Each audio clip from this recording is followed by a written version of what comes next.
So we have been able to expand access to financial services for many of our people as the banks have taken banking services closer and closer to the doorsteps of the people. This has been boosting commercial activity in the urban and peri-urban areas where people have access to capital for business. The Gambian economy is doing well, and if the economy is doing well, it gives signals to investors. And also, in addition to the relative peace and stability that we enjoy in the country, coupled with good economic management, banks come into the country in order to strategically position themselves with a view to moving out to other areas. And we want to assure the Gambian public that their funds are in safe hands, because both the ministry and the central bank continuously monitor the performance of these banks to ensure that they remain sound and healthy, so that depositors' funds are protected.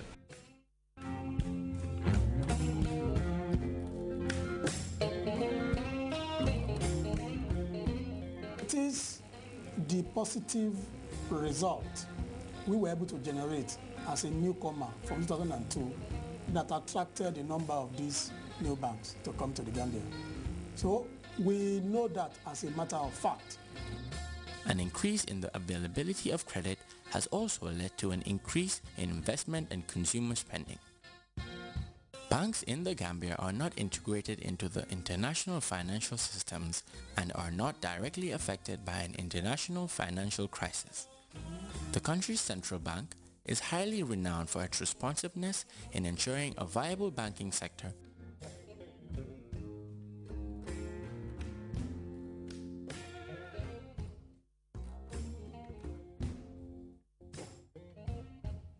The government has taken steps in light of the recent crisis in the financial sector around the world to ensure that the central bank has better tools to manage the financial system. And in relation to this, in 2009, the National Assembly passed the Banking Act 2009, which gives the central bank more powers to manage the financial system and to regulate and supervise the financial system. And the central bank has increased the minimum capital for commercial banks from $60 million to $200 million. And this is to be met by all new banks coming into the country who would now meet this $200 million minimum capital requirement. The Gambia uses a strong local currency known as the dalasi, which has periodically appreciated against major international currencies such as the US dollar and the pound sterling. Foreign reserves remain comparatively strong, averaging at least 4 months of imports. With an economy of this nature, the Gambia has been able to win the confidence of international donors such as the World Bank, African Development Bank, and the European Union, who continue to provide budget support to the government. As a result of good economic management, we were able to convince both the World Bank and the African Development Bank to give us budget support. In the past, this has been very difficult because before a donor gives you budget support, they need to have confidence in your systems and your processes, that they are transparent, they are accountable, and therefore they can be confident that when they give you their resources, you will be able to account properly on the use of those funds. And this is has been amply demonstrated, and as a result, the European Union has also agreed to give us some budget support, and we are working with them to finalize all the requirements in order for this budget support to be disbursed. The country is also benefiting in debt relief, which releases substantial resources for investments in poverty reduction activities. The strong performance of the Gambian economy is endorsed by our external partners. During the course of 2009, the International Monetary Fund completed successfully the 4th and the 5th reviews of the Poverty Reduction and Growth Facility. And they concluded that the Gambia performed well. In addition to that, the West African Monetary Institute in September 2009 concluded a surveillance mission in the Gambia, which concluded that the Gambia was amongst the strongest performers in the West African Monetary Zone convergence process, having met 3 out of the 4 primary criteria.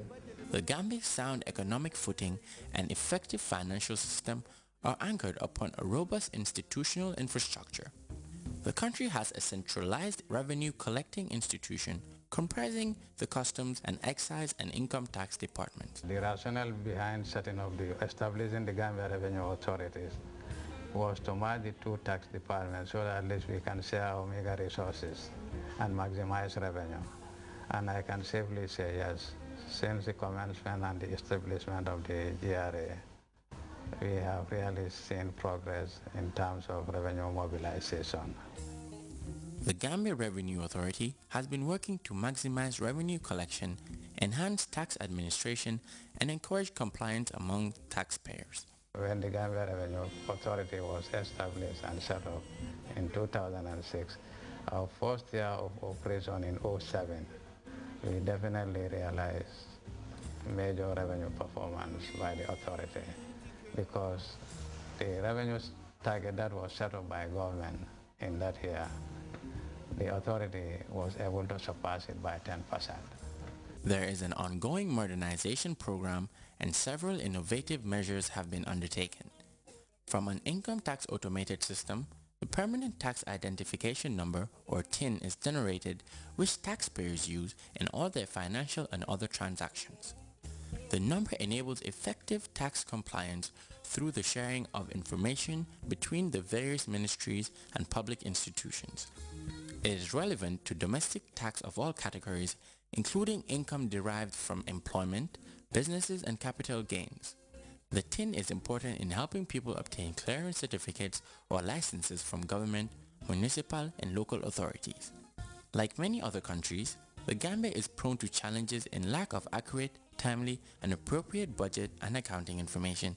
In the past, there has been experiences where government has experienced a lot of backlog in publishing its accounts, and in fact producing the accounts was very difficult because the system was more or less manual, and as a result we have introduced new reforms in the area of budgeting, accounting, and reporting through the introduction of the Integrated Financial Management Information System, IFMIS.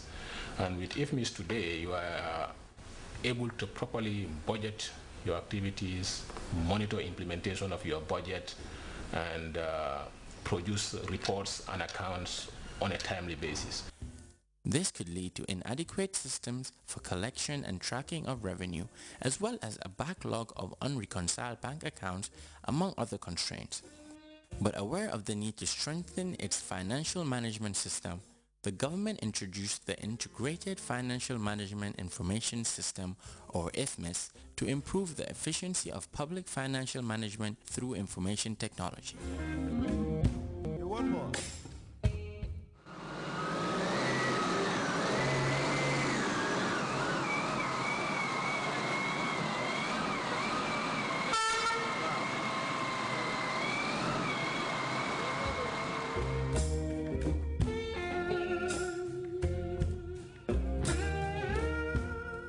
The Gambia IFMIS is a software application that combines budget preparation and execution, accounting, payroll, financial management, and reporting activities. It is programmed to electronically avail data entered at one point to the next stage without the duplication of data entry activities. With the IFMIS, a centralized data management and monitoring approach is used, where the ministries and departments manage all entry and security related to their data.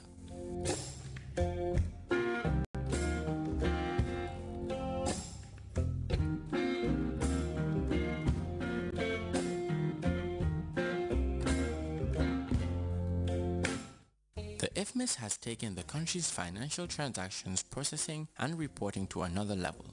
With it, errors are minimized in the transaction processes and the achievement of the comprehensive control commitment system guaranteed. It has proved to be simplified and timely, increasing donor and public confidence in the government.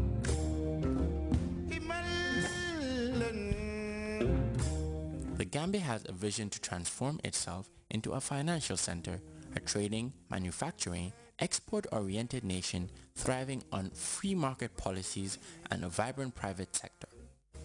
The Vision 2020 Development Blueprint encompasses all vital sectors and invokes the crucial importance of trade and private sector-led growth in the country.